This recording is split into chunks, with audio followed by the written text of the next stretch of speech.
Media మిత్రులందరికీ కూడా హృదయపూర్వక గత 43 సంవత్సరాల క్రితమే ఇంద్రవెల్లి పోరాటము ఆదివాసులందరూ కూడా వాళ్ళ హక్కుల కోసం అందరూ కూడా సంఘటితమయ్యి పోరాటం చేయడం జరిగింది.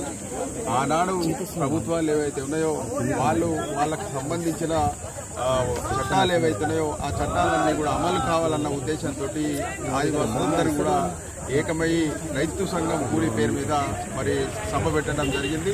కానీ ఆనాటి పాలకులకు మరి ఆదివాసుల ఏదైతే ఉద్యమము ఆదివాసులు వాళ్ళ హక్కులు ఎవరు కూడా అడగద్దన్న ఉద్దేశంతో ఒక కక్షపూరితంగా ఆదివాసులను ఆనాడు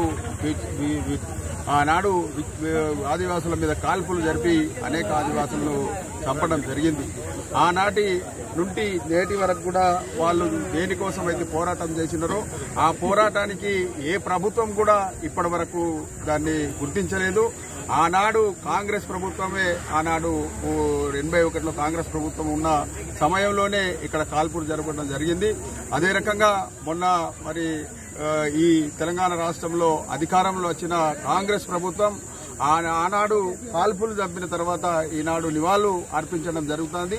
నివాళులు అర్పించడం కాదు, ఆనాడు ఆదివాసులు దేనికోసం అయితే పోరాటం చేసినారో ఆ పోరాటము వాళ్ళ హక్కుల కోసం పోరాటం చేసినారు కాబట్టి ఆ హక్కుల్ని మరి వాళ్ళ హక్కుల్ని తీర్చాలని కూడా మేము ఆదివాసుల తరఫున డిమాండ్ చేయడం జరుగుతుంది.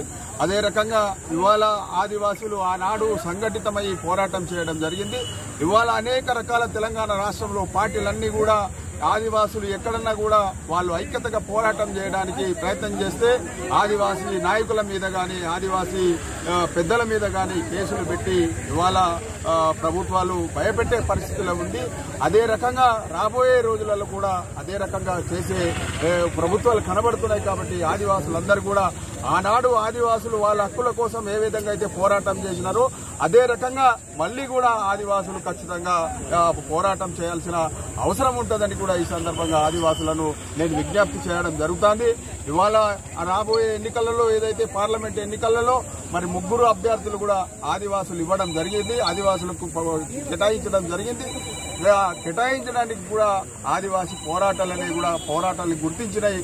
కానీ ఆదివాసీ పోరాటాన్ని గుర్తిస్తున్నాయి కానీ ఆదివాసులు దేనికోసం పోరాటం చేస్తున్నారో వాళ్ళ చట్టాలను మాత్రం ప్రభుత్వాలు పట్టించుకోవడం లేదు. కాబట్టి ఖచ్చితంగా ప్రభుత్వాలు ఇప్పటికైనా ఖచ్చితంగా ఆదివాసులు ఆనాడు పోరాటం చేసినారు, ఈనాడు కూడా అదే సమస్యల మీద పోరాటం చేస్తున్నారు. కాబట్టి ఆ సమస్యలని పరిష్కారం చేయడానికి ప్రయత్నం చేయాలని ఆదివాసీ తరఫున ఈ ప్రభుత్వాన్ని అదే రకంగా నాయకులను నేను విజ్ఞప్తి చేయడం జరుగుతుంది. కాంగ్రెస్ దండారోల అమర్ల అంటే అది కేవలం గాలికి పోయే మాటలు మాట్లాడడం జరుగుతుంది తప్ప దాన్ని పరిష్కారం చేయడానికి ఆలోచించడం లేదు. ఎందుకంటే ఇక్కడ ఉన్న స్థానిక ఎమ్మెల్యే కూడా గతంలో ఒక రకంగా మాట్లాడడం జరిగింది.